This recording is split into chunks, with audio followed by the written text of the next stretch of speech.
Vamos a hablar de Manus hoy desde el punto de vista de tener una pequeña revisión, una pequeña review de lo que tiene dentro, para que veáis un poco las opciones que tiene y casos de uso que ellos tienen ya planteados internamente, es decir, cómo funciona, cómo se puede ver la ejecución de lo que hacen, etcétera. La verdad que, bueno, las opciones son básicamente el cielo, o sea, perdón, las limitaciones son básicamente el cielo, o sea, no tiene no tiene, es decir, aquí tú te pones a pensar casos de uso y tienes miles, todos los que quieras. Trabaja con bases de datos muy grandes, con volúmenes muy grandes de datos. No sé, la verdad es muy interesante. Entonces, te voy a enseñar un poco lo que hay dentro para que veas qué casos de uso han planteado ellos como los que ellos están tomando de referencia y a partir de ahí, pues que veas un poco. Tiene seguramente alguno que a ti te encaja. Así que bueno, vamos a verlo.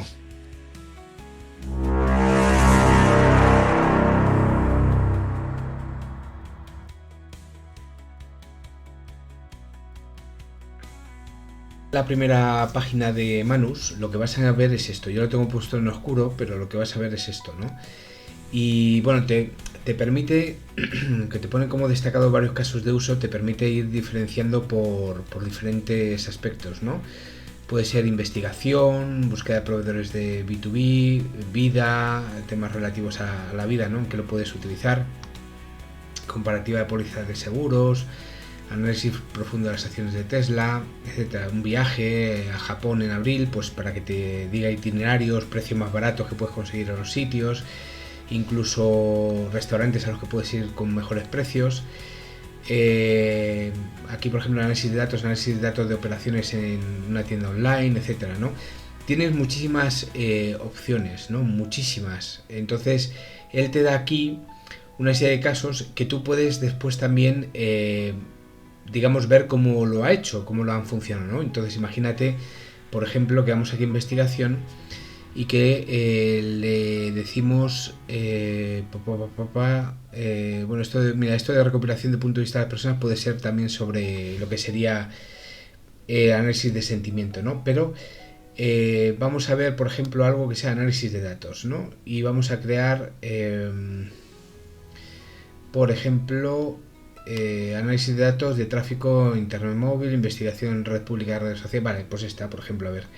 Entonces aquí viene un ejemplo de cómo ellos lo hicieron. Empieza aquí a trabajar y se te abre aquí en este lado lo que va haciendo, cómo va convocando a los diferentes fundacionales, trabaja mucho con cloud y demás, entonces va trabajando sobre ello para ir desarrollando todo lo que al final es el resultado final de lo que es la tarea. O sea, todo esto que sería una cosa que tendrías que ir haciendo paso por paso en ChatGPT o en otro para llegar a un punto, pues él te lo hace aquí y te lo da todo, ¿no? Entonces al final te da una serie de análisis y demás, esto es comparación de análisis de sentimiento, etcétera, ¿no? Entonces te da aquí este doc es esto de aquí, ¿vale? Que ves cómo está aquí como abierto.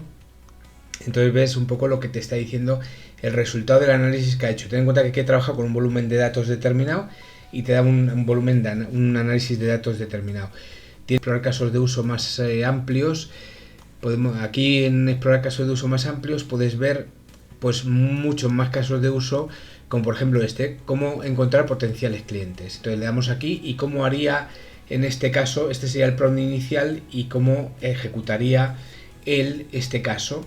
Entonces cómo lo ejecutó cuando se hizo, ¿no? Entonces empieza a analizar, empieza a trabajar sobre ello, ¿vale? Y entonces al final te va a ir dando,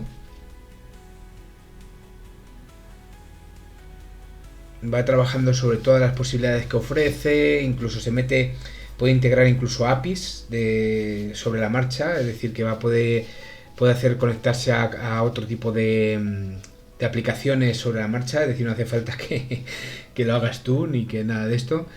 Y entonces al final, él como verás, te va diciendo todos los pasos que va dando, te va dando todos los temas, y entonces al final te dice aquí, bueno, está ahora trabajando todavía por lo que veo, sí.